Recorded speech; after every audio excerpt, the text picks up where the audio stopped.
শশার এই নতুন রেসিপিটি চলুন একবার দেখে নিই।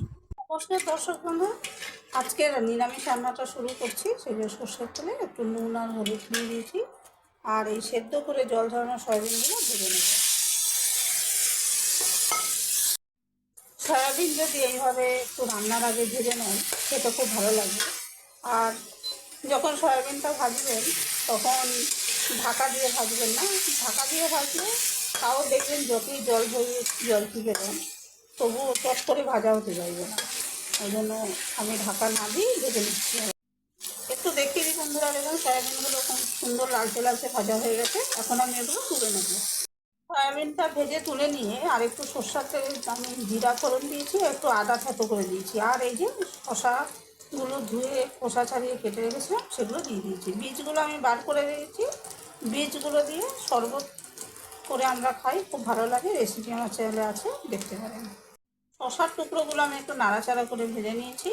আর যারা শশা খুব একটা পছন্দ করেন না তারা শশার তরকারি করে দেখবেন, নানা রকম হয়, খুব ভালো লাগে। এইবার আমি এতে নুন হলুদ যোগ করবো। এবার দেখুন আমি কিছু মশলা দিয়েছি। ধনে জিরে গুঁড়ো আছে, এটা কাঁচাই আছে, ভাজিনি। হিং, তেজপাতা, শুকনো লঙ্কার গুঁড়ো, হলুদ গুঁড়ো আছে, আর আছে গরম মশলার গুঁড়ো। নুনটা আমি একটু পরে নেবো। এবার আমি একটু জল দিয়ে মশলাটা কষিয়ে নিচ্ছি। দেখুন আমি একটু জল দিয়ে নিয়েছি মশলা কষাবার জন্য, আর একটু নুন নিয়েছি কারণ সয়াবিনগুলো নুন দিয়ে ভাজা ছিল, লাগলে দেবো। আর বলেছিলাম কিনা জানি না, আগে এই গুড় দিয়েছি। এবারে আমি সব কিছু কষিয়ে দিচ্ছি।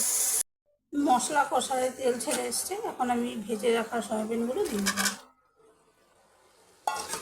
এবার এই সয়াবিনগুলো আমি ভালো করে নাড়াচাড়া করে মিশিয়ে দেবো। দেখুন সয়াবিনগুলো আমি ভালো করে মেশানো হয়ে গেছে। এখন আমি এখানে আন্দাজ মতো জল দিয়ে দেবো। দুঃখিত বন্ধুরা, স্কিপ হয়ে গেছে, দেখাতে পারিনি। দেখুন এই বাটিতে করে আমি আধ বাটি জল এখানে ঢেলে দিয়েছিলাম। ওর বেশি জল দেওয়ার দরকার নেই, শশা তো ভাজতে ভাজতে এমনি নরম হয়ে গেছে। আর একটু ফুটিয়ে নিয়ে আমি রান্নাটা শেষ করব। আমি বলেছিলাম না দরকার হলে পরে নুন মেশাবো, একটু কম মনে হলো তাই একটুখানি নুন আমি মিশিয়ে দিচ্ছি, এর থেকে বেশি আর দেওয়ার দরকার নেই। দেখুন রান্নাটা আমার হয়ে গেছে। এইভাবে সয়াবিন দিয়ে শশা নিরামিষ ডালনা করে দেখবেন, দারুণ লাগে খেতে। এবার একটু জিরা ভাজা গুঁড়ো মেশালাম।